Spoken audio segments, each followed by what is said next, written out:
Sveicināti, draugi! Šodien kārtējais video, šoreiz gan par zivju uzglabājumiem tīkliem. Kāpēc šāds video? Jo starp viņiem ir ļoti būtisks atšķirības, ja jūs vēlaties ķert karpas. Šis te ir lateksa, kurš ir vairāk piemērots karpu ķeršanai. Viņš neuzsūc mitrumu, neuzsūc aromātus, ātrāk izžūst, bet viņam arī ir mīnus, viņš ir savā ziņā trauslāks.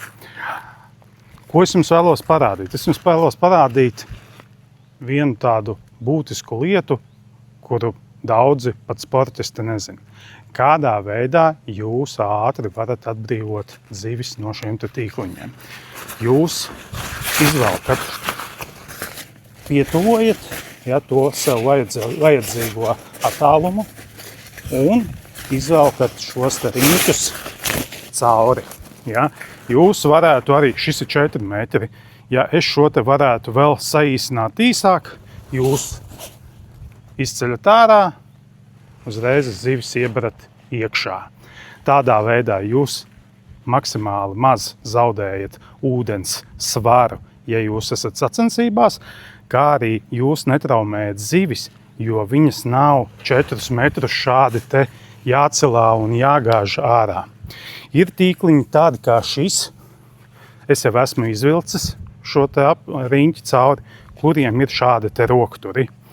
Šie savā ziņā ir veiksmīgāki, jo jūs varat krietni lielāku svaru nest, jums ir ērtāk, ja jūs varat divatā ērtāk nest, nedeformējās paši riņķi, bet šis ir auduma tīkliņš. Karpu copē šāds te tīkliņš, es teiktu, ka ļoti nedara. Kāpēc? Tāpēc, kad karpu spuras saķerās šajā te tīklā, un it īpaši tajos gadījumos, ja jūs gribētu visā garumā celt augšā šo 4-metrīgo tīklu, tad būtu tā, ka jums šīs zivis saķertos un jūs ar katru zivi cīnītos, lai šo zivi dabūtu ārā. Tāpēc šie auduma tīkli ir labāk un vairāk piemēroti klasiskai feederu copei vai pludiņu makšķerēšanai, kur jūs ķerat raudiņas, brekšus, asarus, bet šie te būs vairāk piemēroti karpu copei. Ja?